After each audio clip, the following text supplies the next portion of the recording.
આખો દેશ અત્યારે હાઈ એલર્ટ પર છે। ગુજરાતમાં પણ બધી જ જગ્યાએ એલર્ટ છે। ગુજરાતની પરિસ્થિતિ અને દેશની પરિસ્થિતિ તણાવયુક્ત છે। આ બધા જ તણાવની વચ્ચે આપણે બધાએ સાથે રહેવાનું છે। સરકારી કર્મચારીઓને ઓલરેડી બહુ દિવસ પહેલા જ એક જાહેરનામું આપી દેવામાં આવ્યું હતું કે તમારી તમામ રજાઓ રદ કરી દેવામાં આવે છે અને તમારે તમારા કામના સ્થળ પર સતત હાજર રહેવું પડશે, કારણ કે અત્યારે પરિસ્થિતિ ખૂબ ખરાબ છે।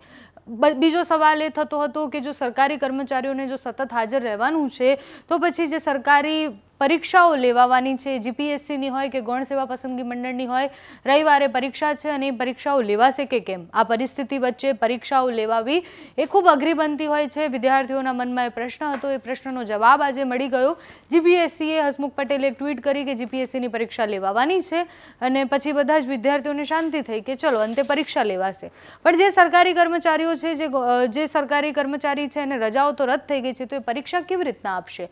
તો પછી એનો પણ સોલ્યુશન આવી ગયો છે। એના માટે પણ સરકારે જાહેરનામું પાડી દીધું છે કે જીપીએસસીની પરીક્ષા જે ક્લાસ 2ની છે અને ગૌણ સેવા પસંદગી મંડળની અને સાથે જ ગાંધીનગર મ્યુનિસિપલ કોર્પોરેશનની પણ પરીક્ષા છે, તો એ પરીક્ષાઓ માટે મતલબ કાલે તમે પરીક્ષા આપી શકશો જો તમે ફોર્મ ભરી દીધા છે અને તમને એવો પ્રશ્ન હતો કે તમે પરીક્ષા નહીં આપી શકો।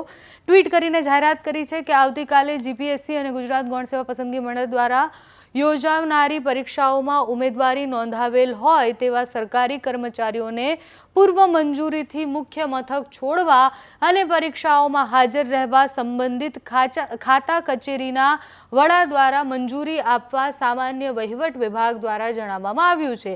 સામાન્ય વહીવટ વિભાગે જાહેરનામું જાહેર કરી દીધું છે કે તમે પરીક્ષા માટે જો ફોર્મ ભર્યું છે તો તમે પરીક્ષા આપી શકશો। એટલે જેટલા પણ વિદ્યાર્થીઓનો એ પ્રશ્ન હતો, ઉમેદવારનો એ પ્રશ્ન હતો કે અમે સરકારી નોકરી કરીએ છીએ, અમે આ કચેરીમાં કામ કરીએ છીએ, અમે પરીક્ષા કેવી રીતના આપીશું, એ બધા જ લોકો પરીક્ષા આપી શકશે। અત્યારે ગુજરાતની પરિસ્થિતિ હાઈ એલર્ટ પર એટલે છે કારણ કે જામનગરમાં ઓલરેડી સાયરન વાગવાની શરૂઆત થઈ ગઈ છે। જામનગરમાં એલર્ટ મોડ આપી દીધો છે।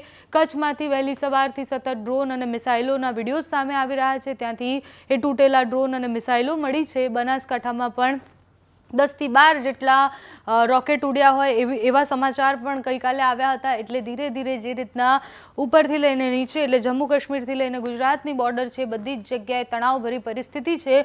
ગુજરાતના નિશાને છે પાકિસ્તાન હવે, કારણ કે કચ્છમાં સતત જે હુમલા થયા એના પછી ગુજરાતને ખૂબ એલર્ટ રહેવાની જરૂર છે। ગઈકાલે પરીક્ષા યોજાવાની છે પણ આપણે બધાએ સાથે મળી અને સતર્ક રહેવાનું છે, શાંત રહેવાનું છે। આ પરિસ્થિતિમાં પેનિક નથી કરવાનું। ઓફકોર્સ આપણે બધાએ વોર નથી જોઈ, પણ આ પરિસ્થિતિ એવી છે કે આપણે શાંતિથી બધા જ નિર્ણય લેવાના છે। આપણે દેશના એક સારા નાગરિક તરીકે પોતાનું કર્તવ્ય નિભાવવાનું છે। જે પણ સૂચનાઓ આવે એનું પાલન કરવાનું છે। નમસ્કાર।